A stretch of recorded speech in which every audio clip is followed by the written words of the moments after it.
And ఇంకొకటి వీళ్ళతో పాటు ఇప్పుడు అగ్ని పరీక్షలో ఒక అబ్బాయి ఉన్నాడు అమన్ మాసూద్ అని, వీళ్ళతో రీల్ ఏదో సాంగ్ సంథింగ్ చేశాడు, దాని ద్వారా కూడా ఇంకా ఆ అబ్బాయి కూడా వైరల్ అయిపోయాడు వీళ్ళ రీల్ తోని. అవును, ఆ అబ్బాయి కూడా రీల్ అయ్యాడు, ఆ అబ్బాయి స్కెచ్ చేసాడు, మీరు ఇట్లా ఫేమస్ కాంటే ఇళ్ళకి వస్తారని చెప్పి అన్నారని పుకార్లు షికార్లు అన్నా. మరీ ఇంత స్క్రిప్టెడ్ ఉండదు. అవును, అది అనుకోకుండా వాళ్ళ భార్యకి ఏం లేదు ఇన్ని రోజులు ఇన్ఫర్మేషన్, ఒకటిసారి సడన్ గా ఇన్ఫర్మేషన్ వచ్చింది, రాగానే ఆమె హఠాత్తుగా హైదరాబాద్ నుండి వచ్చిందంట. రెడ్డి భవన్ మంచిది, రెడ్డి భవన్ మాలాంటి వాళ్ళు కళాకారులకి చాలా మంచిది ఇది. ఎందుకంటే 500-600కి ఇస్తారు, పాపం వాళ్ళకేం తెలుసు షూటింగ్ ఎలా ఇలాగా ఇన్ని సంవత్సరాలు పోతున్నాం, ఏ రోజు కూడా అట్లా జరగలేదు రెడ్డి భవన్ లో, చాలా మంచిది. కాబట్టి దాని మీద కూడా బురద చల్లద్దు, అది ఓయో రూమ్ అని అది అనొద్దు.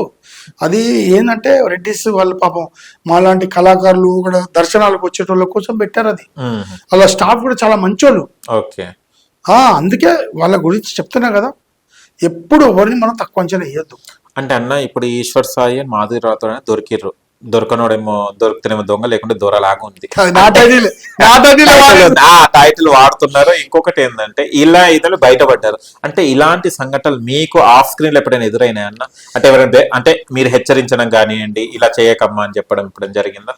అంటే నా దాకైతే ఇప్పుడు ఎన్నో సంవత్సరాల క్రితం ఏమో వచ్చినా నాకు గుర్తులేదు, కానీ ఇప్పుడైతే రాలేదండి.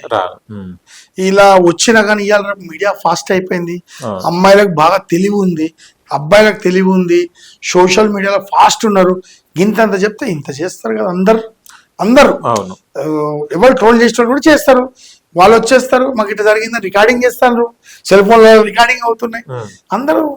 అదే ఇంకోటి మొన్న ఇంకో ఇంటర్వ్యూలో ఒక వాయిస్ కాల్ లో మాట్లాడింది ఒక ఛానల్, మీరు కూడా చూడొచ్చు. అది ఫోక్ వాళ్ళకు అన్నాని పిలవద్దు, ఇలా పిలవాలి, టచ్ లో ఉండాలి, అవకాశాలు అప్పుడే ఇస్తారని చెప్పడం జరిగింది. ఇది ఎంతవరకు నిజం అన్న? ఎంతవరకు నిజం అంటే మాకు తెలిసి అయితే మాకు ఎవరు కంప్లైంట్ ఇవ్వలేదు. ఇప్పుడైతే చూస్తున్నాను, దాని గురించి వాళ్ళందరం కలిసి మరి ఏం చేయాలి, ఎలా ఉండాలి, కొన్ని నియ నియమాలను మొత్తం ఎట్లా చేయాలి, కొన్ని ఎలా దీనికి పరిష్కారం ఏంటి, ఇలాంటి ఏమైనా సిచ్యువేషన్ రేపు వచ్చినప్పుడు మేము ఇలా వాళ్ళకి పనిష్మెంట్ ఇవ్వాలి, ఇవన్నీ చాలా ఉంటాయి. త్వరలో నేను మీటింగ్ పెట్టబోతున్నా, అందరితో మీటింగ్ పెట్టబోతున్నా. వచ్చేటోళ్ళు వస్తారు, పోయేటోళ్ళు పోతారు, అలా ఆల్ రౌండ్ ఉంటుంది 100%. ప్రొడ్యూసర్లు, డైరెక్టర్లు, కెమెరామ్యాన్, ఆ డైరెక్టర్ ప్రతి ఒక్కరు ఉంటారు. మేము నిలబడతాం, మాకు రూపాయి వద్దండి, మా జేబులోకి వెళ్ళి డబ్బులు పెడతాం, అవసరం ఉంటే అందరికీ మేము నిలబడతాం. అర్ధరాత్రి ఎవరైనా వచ్చినా, తలుపు కొట్టినా, మమ్మల్ని అలా పెట్టినా పెట్టకుండా ఫోక్ గురించి మేము 100% నిలబడతాం. మా తుది శ్వాస వరకు ఫోక్ కోసమే ఉంటాము. ఎవరు వచ్చి తలుపు కొట్టి మున్నాబాయికి ఇట్లా అయింది అంటే ఇమీడియట్లీ వచ్చి వీళ్ళు ఏం చేశారు చూస్తాం, ఎవరి తప్పున్నది వాళ్ళ కోసం మేము 100% పోలీసు వాళ్ళతోనో కోర్టు ద్వారానో పనిష్మెంట్ ఇస్తాం మా ద్వారా. ఓకే అన్న, ఈశ్వర్ సాయి గురించి చెప్పాలంటే ఏం చెప్తారు? ఈశ్వర్ సాయి అబ్బాయి మంచోడే, కనెక్ట్ అయిపోయాడని చెప్పిండు. ఆయన తప్పు చేసిన అన్నప్పుడు ఇక సైలెంట్ అయిపోవాలా. ఇప్పుడు అమ్మాయి ఉంది, ఆయన కోమాలకి వెళ్ళి బయటికి వచ్చిండు, ఈమె కోమాలకి వెళ్ళి బయటికి రావాలి. కోమా అంటే ఒక డిప్రెషన్, ఆ డిప్రెషన్ లో ఇప్పుడు ఈ అమ్మాయి బయటికి రావాలా, వచ్చి జరిగింది మొత్తం చెప్తే వీళ్ళిద్దరిది పరిష్కరిస్తారు జనాలు. పోలీస్ స్టేషన్ లో కేసు పెడతారా, లేదా కోర్టుకు పోతారా, లేదా పెద్ద మనుషులతో మాలాంటి పెద్ద చాలా మంది ఉన్నారు కదా, అందరు ముంగడ కూర్చొని మేము ఇంకోసారి ఇట్లా చేస్తాం ఏం చెప్తారు అంటే ఈ ప్రకారం ఏం చెప్తారు అంటే చాలా మంది అభిమానులు కామెంట్స్ కూడా ఏం పెడుతున్నారు, కొంతమంది రివ్యూస్ కూడా చెప్తున్నారు అంటే శరణ్యకి ఈ విడాకులు ఇచ్చేసి ఈ అమ్మాయిని పెళ్లి చేసుకోవాలి, అదే న్యాయం అని అంటున్నారు. మీరేమంటారు దీన్ని?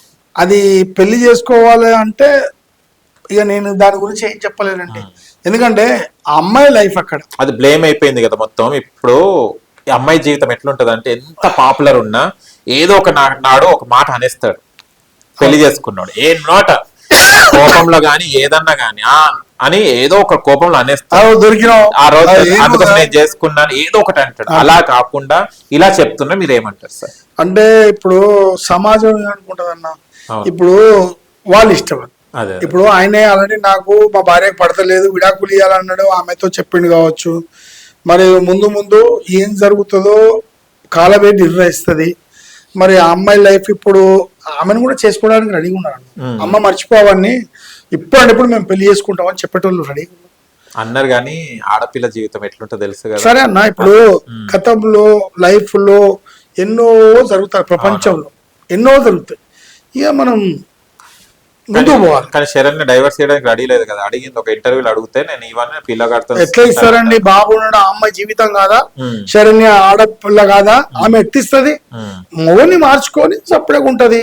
ఇప్పుడు ఈ అమ్మాయి బలైపోయింది, సరే ఈ అమ్మాయి బలైపోయింది కదా, మేము అందరం ఉంటాము. ఈ అమ్మాయి చేసే స్టెప్ ఏముండదో ఇక వాళ్ళ పేరెంట్స్, వాళ్ళ ఫ్యామిలీస్, ఆమె వెల్ విషర్స్ ఆమె కలిసి కంప్లైంట్ ఇచ్చి ఏం చేస్తుందో చూద్దాం. మీ మీడియాలోకి అయితే వస్తుంది కదా ముందు ముందు. ఇవన్నీ కాంప్రమైజ్ కావాలని చూస్తాం. సెట్ లో ఎలా వస్తాడు? సింగిల్ గానే వస్తాడా షూటింగ్ కి? నాకైతే తెలియదు. నేను చూసిన మటుకైతే చాలా మంది ఆయన సోలోగానే వస్తాడని తెలిసి, దోస్తు ఎవరైనా ఉండొచ్చు. అది ఎట్లా కాదండి, యాక్చువల్లీ పర్సనల్స్ ఉంటాయి. అవును.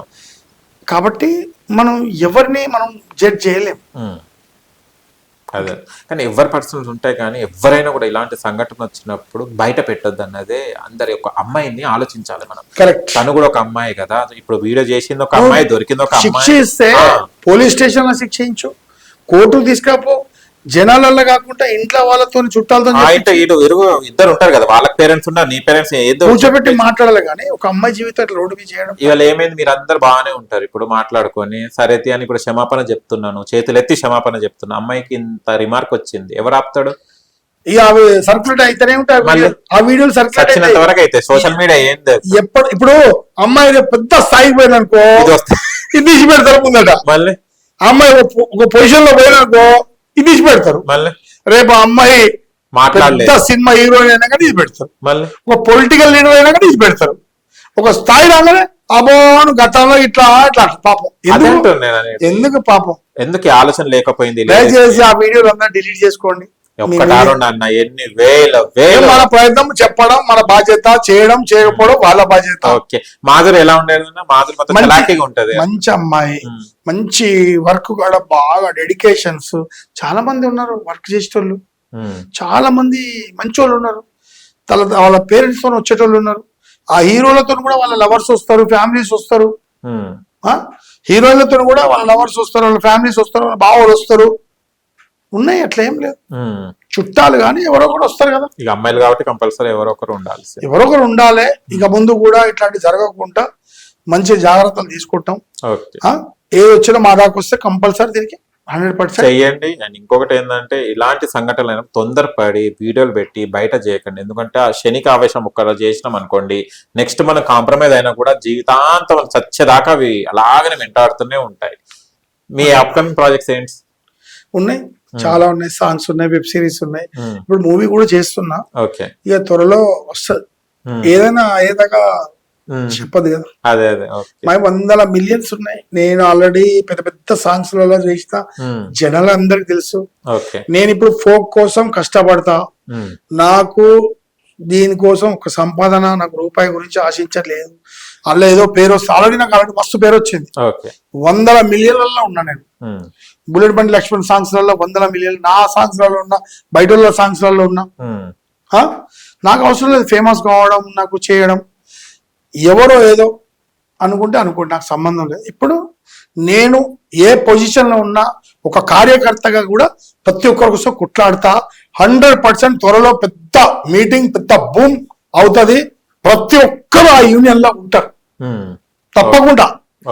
ఎవ్వరన్నా రండి, ప్రతి ఒక్కటి చెప్తున్నా కదా, ఎవ్వరన్నా రండి, మనం చేర్చుకుంటాం. ఫోక్ లో కూడా కొన్ని సాంగ్స్ ఇప్పుడు చాలా డబుల్ మీనింగ్ వస్తున్నాయి ఈ మధ్య కాలంలో. ఎందుకు లిరిక్స్ ఎందుకు చేంజ్? కొంతమంది ఇష్టం లేకున్నా కూడా పైసల కోసం కూడా రాయాల్సి వస్తుంది కొంతమంది చెప్తున్నారు. దీని మీద ఏమంటారు? బూతులు వస్తున్నాయి అంటే కొంతమంది రాస్తున్నట్టేమో, నాకు కూడా ఐడియా లేదు. ఆ పాటలు నేను వినలేదు. కాబట్టి ఒకటే అంటే జనాలు ఎలా ఆదరిస్తున్నారు సాంగ్స్ అని బట్టి మైండ్ సెట్. అందరూ ఇట్లా చాలా నీట్గా చేసేవాళ్ళు కూడా ఉన్నారు. కొన్ని సాంగ్స్ అలా చేస్తున్నారంటే మేము కూడా దాని గురించి చెప్తాం క్లారిటీ వచ్చినాక. అదే ఇలా ఫోక్ లో నుంచి ఫస్ట్ రామురాతుడు వెళ్ళడం జరిగింది బిగ్ బాస్ కి. అంటే ఇంత మంచి ప్లాట్ఫామ్ ఇలా ఫోక్ వల్లనే కదా ఇవన్నీ వచ్చి. మధ్యలో మాణిక్యాలు అందరూ, మధుప్రియ గాని, రామురాతుడు గాని, బుల్లెట్ బండి లక్ష్మణ్ పాటలతో కొన్ని కోట్ల మంది బతుకుతారు. రాము సింగర్, హనుమంతు యాదవ్, మదన్ మ్యూజిక్, కళ్యాణ్, బబ్లు, నేను, శివల్పుల, ఇంకా చాలా మంది ఉన్నారండి. చాలా టోనీ ఉన్నాడు, అక్షిత్ ఉన్నాడు, కిట్టు ఉన్నాడు, హీరోయిన్ ఉన్నాడు, సోని వైష్ణవి ఉంది, హీరోయిన్ చాలా మంది ఉన్నారు. చాలా మంది. ఒక్కొక్కరు పేరు చెప్పుడు ఇంతమంది మట్టిలో మాణిక్యాలు. నాగదుర్గ సినిమాలో హీరోయిన్ కాలేదా? ఆ ఫోక్ మీద బతుకుతున్నాం. స్టార్ దేవుడి ఇప్పుడే వస్తుంది, బురద చల్లొద్దు.